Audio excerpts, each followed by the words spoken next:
the esophagus, stomach, small intestine, large intestine, also liver and pancreas. In the esophagus, the small intestine, and large intestine, and also the stomach, guys, you have this almost the same structure in all of them. It means that they consist of some sub-layers which are identical in all of these organs. It means that, stay with me for this one because we didn't have the lecture when we come to. So, in each type of these organs, you have the epithelial tissue at first, which is just next to the lumen. What is the lumen? Space. Opening in the center, right? Just next to the lumen, you have the epithelial tissue. Where you have the epithelial tissue, you have the layer of the organ, that's they call it mucosa. So when we are talking about the mucosa, mostly we are talking about the epithelial tissue that we have here. And some more that we'll talk about in the lecture, right? And then the next layer that you will see and consists of the connective tissue is called submucosal. Thank you. All right, thank you. Submucosal layer. In submucosal layers, what does it mean, sub? Just under it. So just under the mucosa, you have submucosal layer, which consists of the connective tissue. You have a lot of blood vessels and nerves and things there. And then in all of these organs, after the submucosa, you have muscularis layer. What does it mean, muscularis? What do you have? Muscles. You have muscles, right? So in muscularis layer, in all of the organs, you have two layers. What is the inner layer? Circular. What is the outer layer? It always is the same. The only organ that you have three layers instead of two is which one? Stomach. In stomach you have three layers. What is the innermost one? Oblique. The inner is the circular and the outer is the longitudinal. So that's the same story, guys, for all of these organs. So you will look at the handout and you will find out that what are the parts that we are responsible for. This is the slide of the esophagus. The first layer of the esophagus, guys, is mucosa. This is mucosa where you have the epithelial tissue. What type of epithelial tissue you have in the esophagus? Stratified squamous epithelial tissue, right? And then you have the this is mucosa. This layer is mucosa. And then here you have the submucosa all the way. That's where you have the connective tissue with a lot of blood vessels. And here you cannot see the muscularis layer here.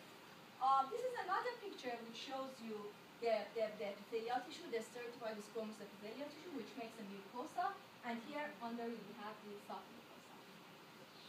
So in this slide that we are over there, that's a good slide of the esophagus.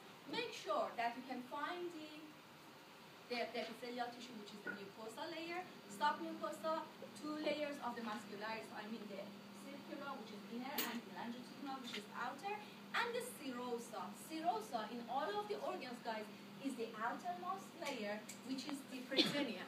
Nothing but the peritoneum, nothing complicated. Peritoneum, the visceral peritoneum, which covers this organ, is called serosa. So serosa is the outermost layer, which consists of the visceral peritoneum. The next slide that we have it under the microscope is called stomach. In the stomach, guys, again, the story is the same. It means that you have the lumen. This is the lumen.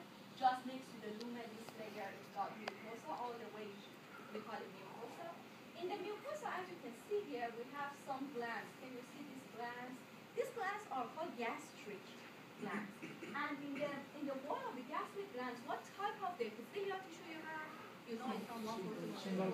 Thank you. You have a single columnar epithelial tissue here in the wall of the glands. So these are the glands, right? And between the glands, can you see the spaces between the glands, the whitish areas between the glands? These are called gastric pits. So these are the things that you have to know in the mucosa. First of all, you have to know that all the way this layer is mucosa. Here you have the gastric glands. In the gastric gland you have simple columnar epithelium. And between the glands, the whitish spaces are called gastric pits. This is another picture. No, not from the stomach, from the duodenum. What is the duodenum? The first part of the first part of the small intestine is called duodenum. Let me show you the layers of the stomach here. So here it shows you all this stuff, the layers that you have in the stomach. This is the picture of the stomach with the lower magnification. So all the way here, guys, you have the mucosa. Here you can see the submucosa. Under it we have the three layers of the muscles, muscularis, and then we will have the serosa. And then in the mucosa, we are responsible to know the glands and gastric pits and gastric glands. This is the duodenum. Duodenum is the first part of the small intestine. You guys know that this is the small intestine because you can see the finger-like structures here that we call them villi. And each of them is called villus. So each of these fingers is called villus. Why do you have the finger-like structures in the small intestine? For more surface area, for better absorption and also digestion, right? Like the other parts here, you can see that you have the epithelial tissue. The epithelial tissue, like the stomach, here is the simple columnar. And then here you have the gland, this is the mucosa. And then under it, when you can see this round glands here, is submucosa. Muscularis will be under it, and then you have the serosa. This is another picture of the small intestine. So for the small intestine, guys, don't worry that is this the duodenum or jejunum or ileum. I won't ask you to identify between the three parts of the small intestine. Just know it as the small intestine. And you have just one slide over there for the small intestine, right?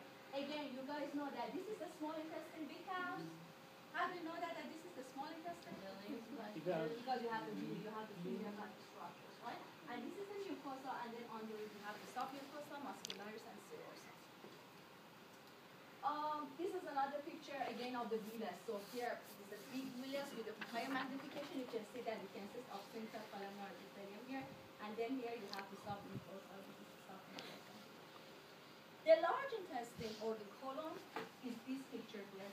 You guys make sure that this is large intestine, not the small intestine, because you cannot see the villi, no villi, right? The other thing is that, can you see these cells, these white cells?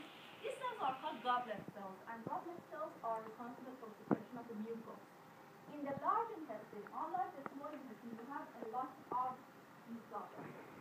So if you see the slide that in the mucosa, you can see a lot of goblet cells, and you cannot see the villus, the villi. You are looking at the large intestine slide. So here again, it is the mucosa, where you have the glands and you have the epithelial tissue. This is the submucosa. You have the connective tissue. This is muscularis, and then just beneath it here, this is serosa. So for this is the higher magnification. Again, you can see the goblet cells. All of these white cells are goblet cells. So for this part, I mean for the esophagus, for the stomach, small intestine and large intestine, make sure that you can distinguish the layers, and also you know the structures that you have in your handout, right?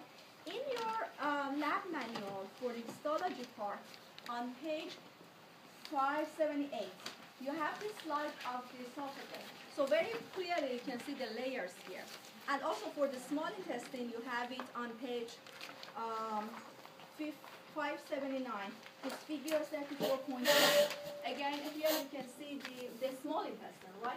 So I may use one of those pictures for the actual slide that we have there. Make sure that you know both. And if I want to ask you about the layers, for example, for the esophagus, I may use this picture because it shows you the layers very good. So make sure that you know. The next slide is the slide of the liver. The slide of the liver is very easy. You have it under the microscope, but I will not use that slide because that's not a very beautiful slide. I will use the picture for this one. What you have to know in the liver is that when you look inside the liver consists of the smaller parts that we call them lobes or lobules. And in the center of each lobule, you have the hole. Can you see this hole? This hole is called central vein. And from each central vein, you have the groups of the cells which come out. Can you see all of these pinkish cells? All of these pinkish cells which are radiating from the central vein are called hepatic cells. Hepatic cells because they belong to the liver, right? And between them, the spaces that you can see them in the white, all of these whitish spaces are called sinusoids. Sinusoids in the liver are filled with the blood. So these are the things that you have to know in the liver. In the liver, you have to know,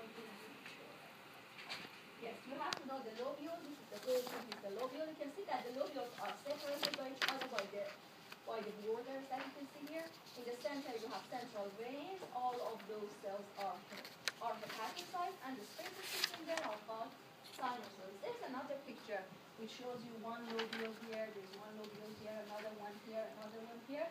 Central vein, hepatocytes, and the spaces are called sinusoids. And pancreas, which is very easy, you are familiar with it from the endocrine system. In the pancreas, you have to know that Majority, the pancreas is the endocrine or exocrine? Both. It's both.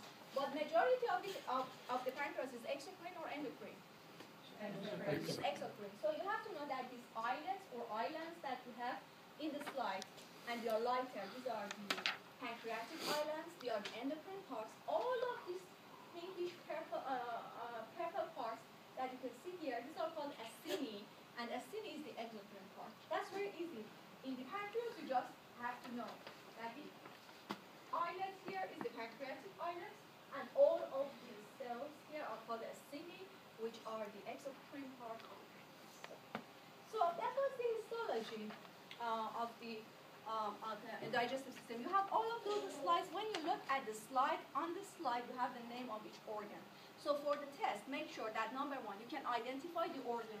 I mean that you are able to tell me that this is the slide of the stomach, this is the slide of the small intestine, this is the slide of the large intestine.